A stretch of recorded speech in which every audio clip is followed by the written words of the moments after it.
Kemudian alat yang kedua adalah balance.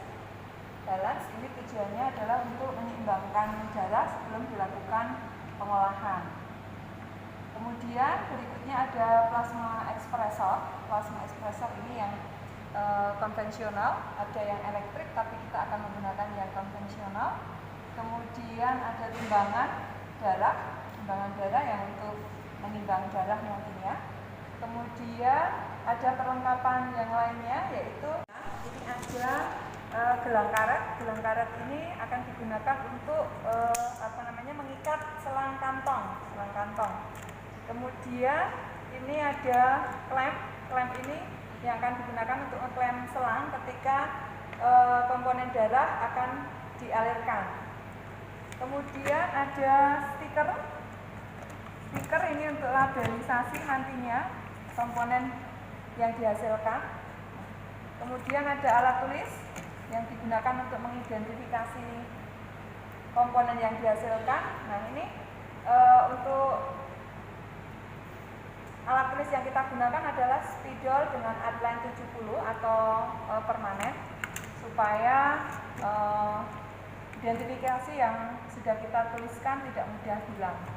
Selanjutnya ini ada penciler yang nanti akan kita gunakan untuk melakukan penyertaan terhadap selang kantong. Kemudian ada gunting yang digunakan untuk memotong. Selanjutnya ada kalkulator. Kalkulator ini akan digunakan untuk menghitung volume akhir dari komponen darah. Selanjutnya alat pendukung yang lainnya adalah tempat limbah medis. Nah, tempat limbah medis ini yang nanti akan digunakan untuk membuang bahan-bahan yang setelah digunakan untuk pengolahan komponen.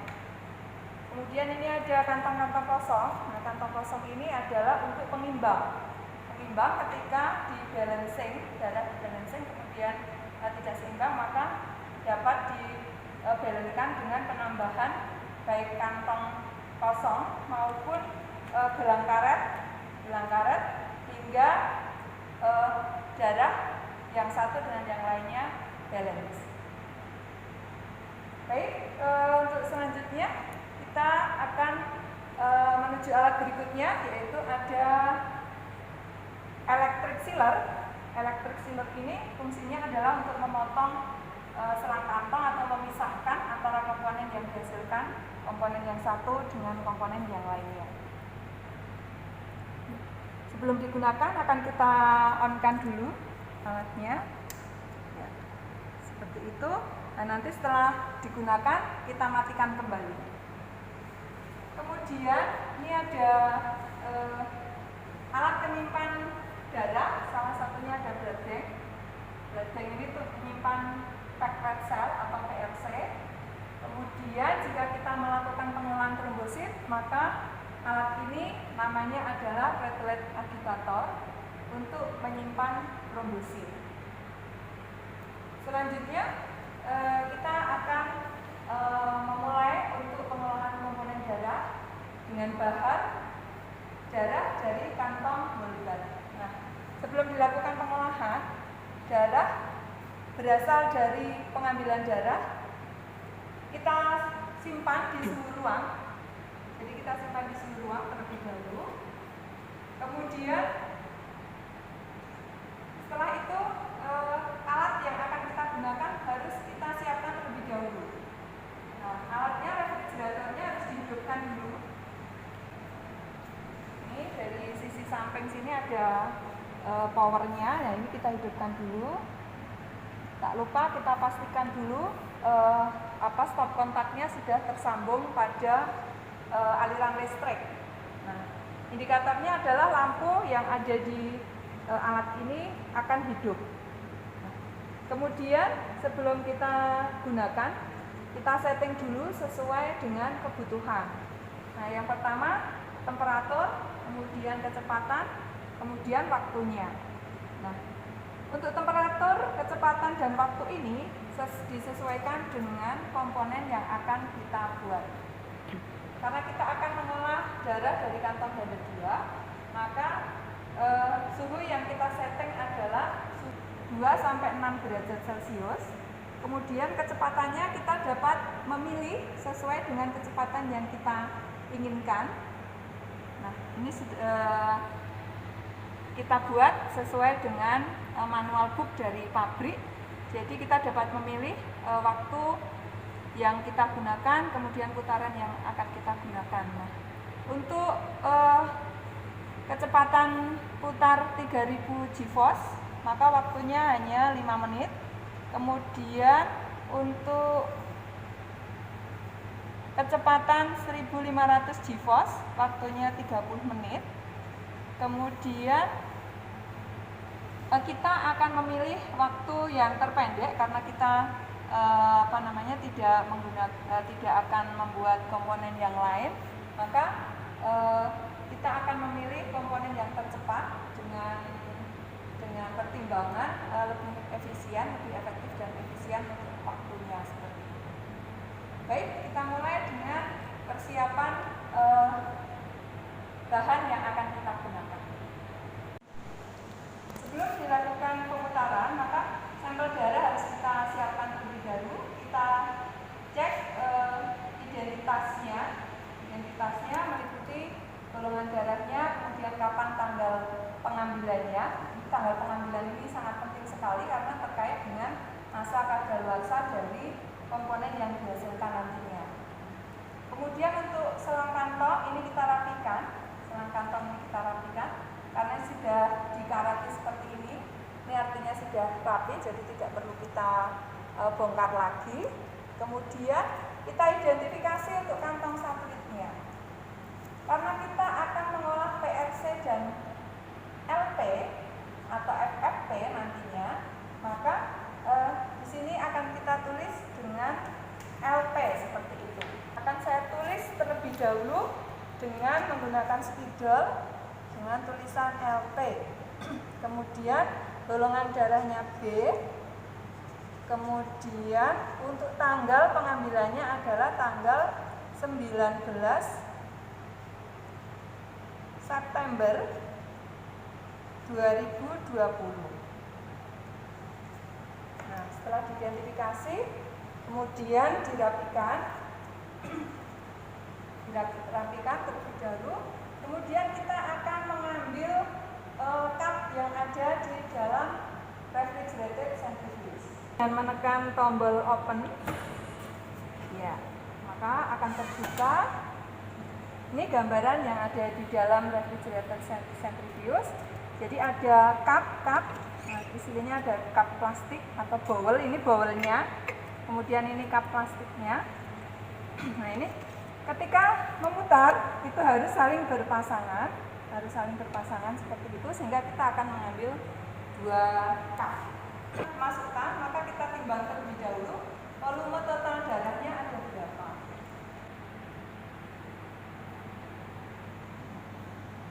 Volume total darah ada 382 gram.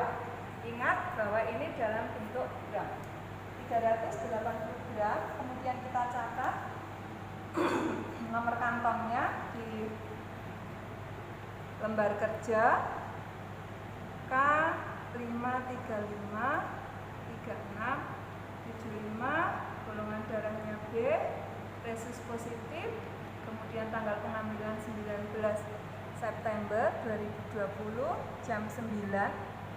Kemudian tanggal pembuatan hari ini tanggal 19 September jam 12. Kemudian komponen yang akan kita buat adalah PRC dan LP. Untuk berat darah total tadi adalah berat total kita catat 382 gram. Sebelum dimasukkan ke dalam cup, maka terlebih dahulu cubing kantong harus kita ketuk-ketuk terlebih dahulu. Ya, meskipun ini sudah bersih, tapi kita pastikan bahwa tidak ada darah yang ada di cubing ini. Karena kalau ada, nanti tidak mau turun ketika diputar, maka nanti hasilnya akan terjadi kemerahan pada darah yang dihasilkan, terutama untuk plasmanya. Nah, kita ketuk-ketuk dulu dengan menggunakan hand sealer. Kemudian kita ketuk-ketuk dulu.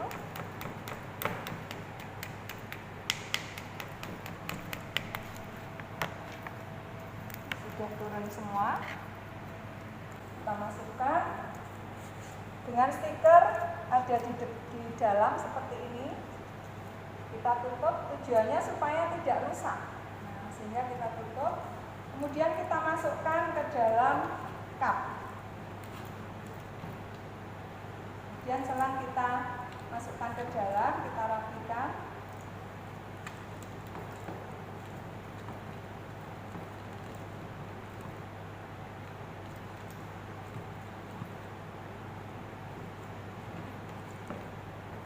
Ya, kemudian kita perlakukan yang sama untuk darah berikutnya, atau darah kedua. Oke, kalau sudah, kemudian kita balanskan.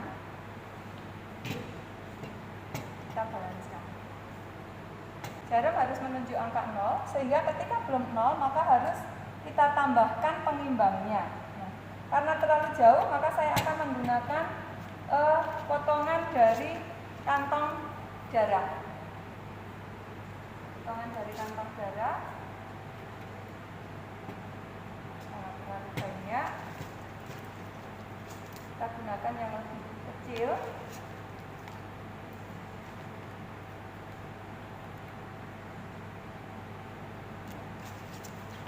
Tinggal sedikit, kita akan menggunakan karet gelang. Karet gelang. Kita tambahkan pelan-pelan sampai menunjuk angka 0.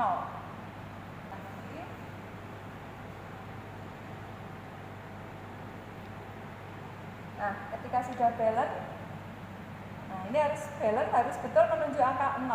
Kemudian cara melihatnya harus dari depan.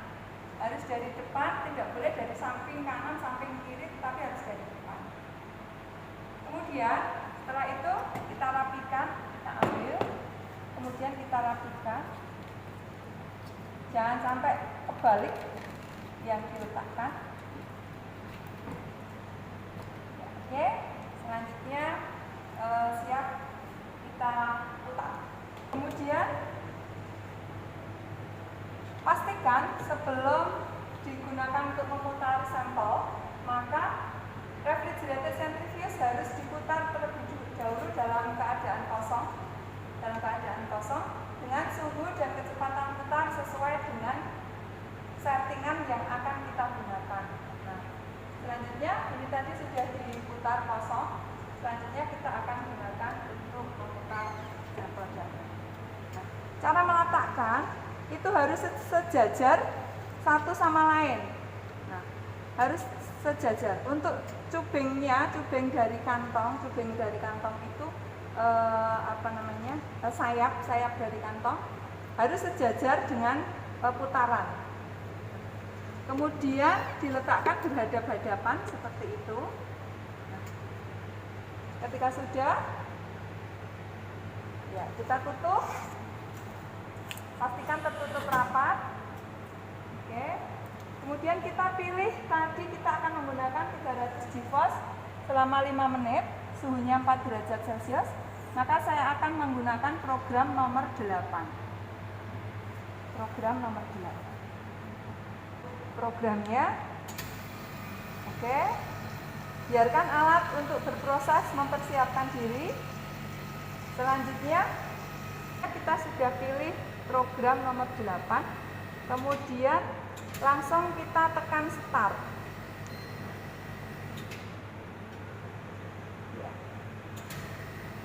Nah, waktu sudah menunjukkan 5 menit. Kemudian untuk suhu, nanti dia akan berproses menyesuaikan suhu yang dikehendaki. Kemudian untuk RPM-nya atau gaya gravitasinya juga nanti dia akan menyesuaikan sesuai dengan kebutuhan. Tetapi akan dimulai dari 0, kecepatannya meningkat seperti itu perlahan-lahan. Kemudian setelah sesuai dengan kecepatan putaran yang dibutuhkan, kemudian alat baru akan bekerja. Baik. sudah berbunyi menandakan bahwa putaran sudah selesai. Nah, ini alarmnya sudah berbunyi, jadi pertanda bahwa putarannya sudah selesai. Kemudian kita open.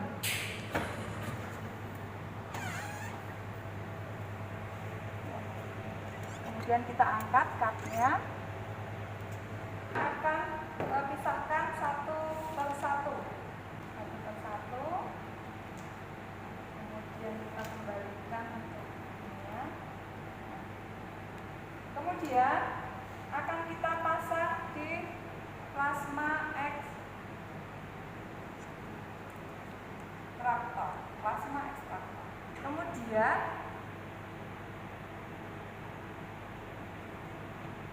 di sini ada label yang menempel di kantong. Ini label yang dari pabrik. Kemudian selanjutnya batas dari pembatas ini, sebenarnya ini ukurannya ini sudah disesuaikan dengan ukuran dari pabrik plasma yang akan kita tinggalkan ketika kita alirkan. Nah, atau kalau kita menghitung, maka kita hitung sesuai dengan rumus penghitungan volume yang akan dialirkan. Maka nanti ditimbang, kemudian volume yang dikehendaki berapa gram yang dipindahkan, kemudian baru dilakukan klem seperti itu. Sebelumnya saya akan ambil klem plastik terlebih dahulu. Nah, ini klem plastik kita pasang dulu. Ini kita kendorkan dulu, jangan dijepit terlebih dahulu. Kemudian ini kita lepas pengaitnya. Kemudian biarkan tergenjat perlahan. Nah, ini harus dengan hati-hati supaya tidak bergerak lagi atau bergoyang lagi dan akan tercampur kembali darahnya. Selanjutnya akan kita patahkan kanula. Kanula ini adalah pembatas antara selang penghubung antara selang dengan kantong satelit dengan kantong utama. Ini kita pasangkan dengan cara menekan seperti itu. Klek, klek. Ya, kita lihat aliran plasmanya. Seperti itu. Ini. Kemudian kalau sudah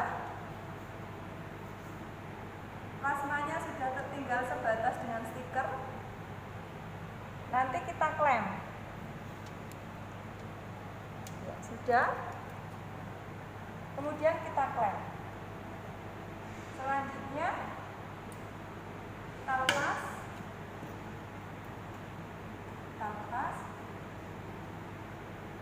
Kemudian ini sudah terpisah antara plasma dengan packed cell yang akan kita buat. Kemudian selanjutnya tadi kenapa kok disisakan plasmanya adalah untuk menjaga agar hematokrit PRC sesuai dengan standarnya, yaitu 70%. Kemudian kita patahkan dengan menggunakan electric filler di antara nomor kantong.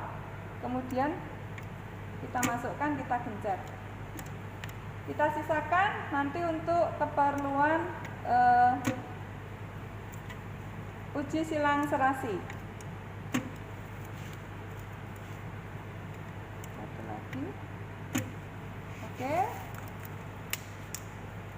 Sudah, kemudian alat kita matikan. Ya. Kita patahkan seperti ini, bisa dengan menggunakan gunting. Nah, sudah terdapat dua komponen yang dihasilkan. Yang satu adalah PRC, kemudian yang satu adalah liquid plasma. Nah, yang terakhir kita akan identifikasi dengan menggunakan stiker.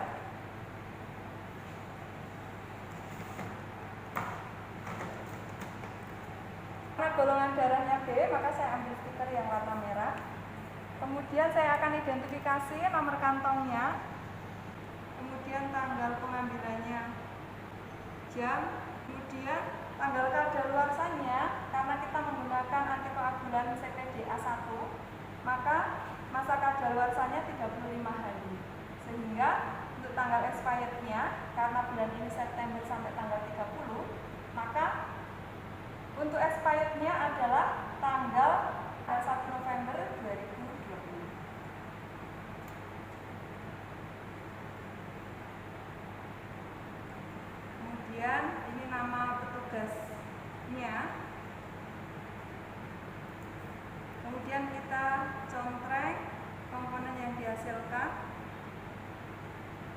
Kemudian untuk volume akhirnya tadi kita timbang terlebih dahulu.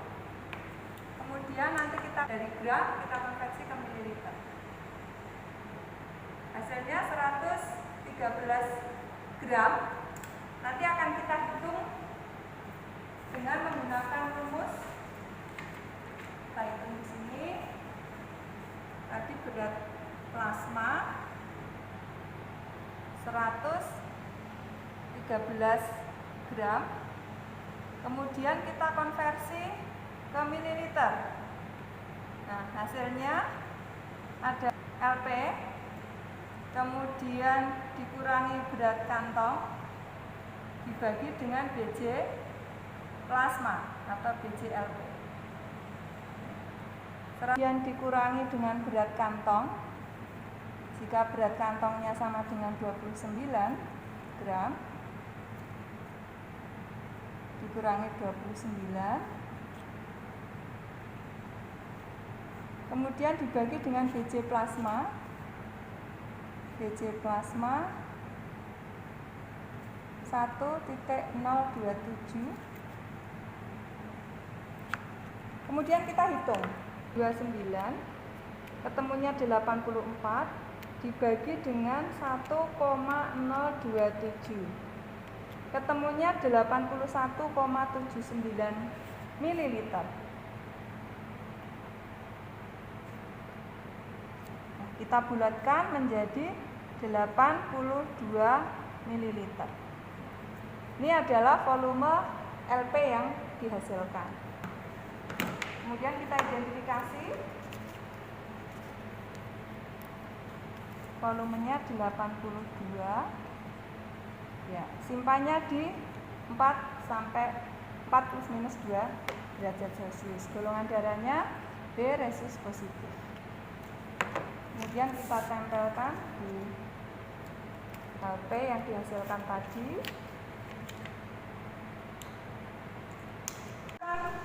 Menghitung volume PRC. Nah, volume PRC yang dihasilkan kita timbang terlebih dahulu sama dengan 248 gram. Kemudian akan kita konversi ke dalam volume. Volume PRC sama dengan berat PRC dikurangi berat kantong, kemudian dibagi dengan BJ PRC. Berat kantong tadi kita ketahui 29 gram, kemudian BJ PRC 1,095. 48 dikurangi 29 dibagi 1,095,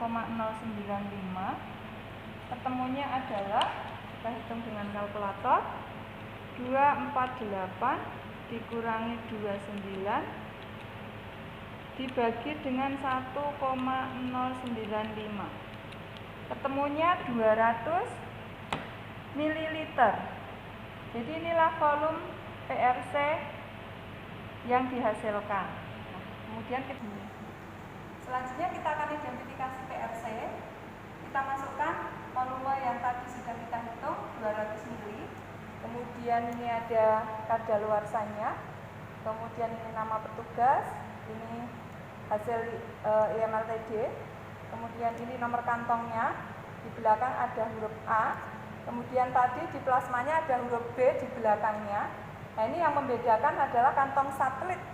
Kantong utama itu selalu di belakangnya adalah hurufnya A. Kemudian di kantong satelit B, untuk kantong satelit yang pertama adalah B. Kita tempelkan.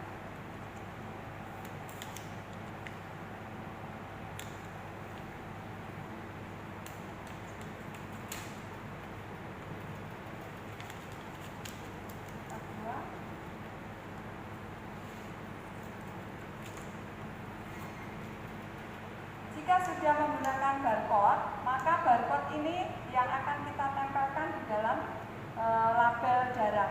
Nah, ini yang A ini menunjukkan PRC, kita tempelkan di kantong utama.